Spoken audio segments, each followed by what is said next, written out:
One of the pillars of Lent is fasting. The others are prayer and almsgiving. Another word for fasting is dieting. And how many times have your doctors asked you, please go on diet? Di ba? Pag bumibisita tayo at nagpapatingin sa doktor at makita ang ating timbang, sasabihin, nako, mag-diet ka. Kaya isang kaibigan ko, sabi niya, nako, hindi na ako nagpapatingin sa doktor. No? But there is a transforming power in fasting. When you exercise dieting, you lose weight. And when you lose weight, your health improves. Bumababa ang cholesterol, nagiging normal ang sugar, nababawasan ng mga stress, and so on and so forth. Kaya nga, minsan sasabihin sa atin, uy, ang ganda-ganda na ng katawan mo. No? At sasabihin natin, kasi nagda-diet ako. There is a transforming power in fasting.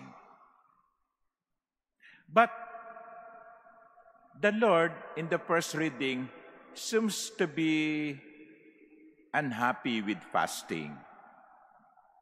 Sabi ni Propeta Isaías, sabi ng Panginoon, the people ask me, why do we fast and you do not see it? Afflict ourselves and you take no note of it. Lord naman, nagpa-fasting kami, bakit parang hindi mo pinapansin? Sinabihan sila ng Panginoon sa unang pagbasa kasi hindi yan ang fasting na ikinalulugod ko. Kasi, mga minamahal kong kapatid, aminin natin, when we go on diet, mostly the benefit is on us. Di ba? Yung kalusugan natin ang nag-i-improve, ang cholesterol natin ang nagno-normal, ang sugar natin ang umaayos, tayo ang nagbe-benefit ng ating pagdadiet. Pero hindi po dapat ganun lang. Ang pag-aayuno ay dapat na matungo sa pag-aayuda.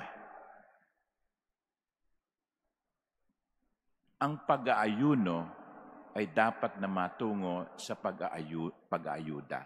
In other words, whatever discipline, the fruits of your discipline, whatever they are, must be for others.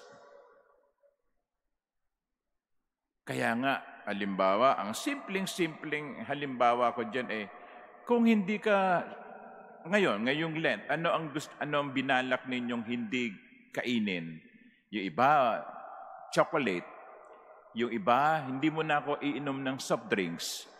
Titiisin ko kahit na gusto ko. Yung iba, magsisikap na hindi na manigarilyo. But what happens to the savings? Nakatipid ka kasi hindi ka kumakain ng burger. Nakatipid ka kasi hindi ka na kumakain ng chocolate. Nakatipid ka kasi hindi ka na bumibili ng Coke o Pepsi. Nakatipid ka kasi hindi ka na naninigarilyo o binawasan mo ang paninigarilyo. Ngayon, saan napunta yung itinipid mo? Para makabili ako ng bagong cellphone. Ayun. Nakatipid, pero tungo pa rin sa sarili. Ngayon, pinaaalalahanan tayo ng unang pagbasa.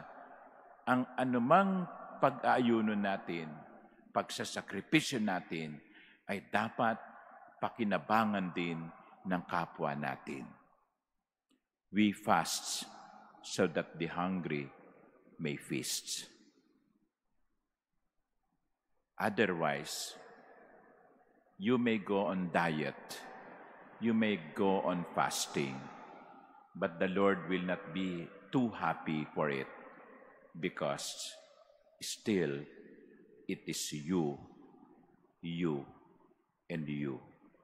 It is me, and me. Huwag nating kalimutan ang pag-aayuno ay dapat na matungo sa pag-aayuda.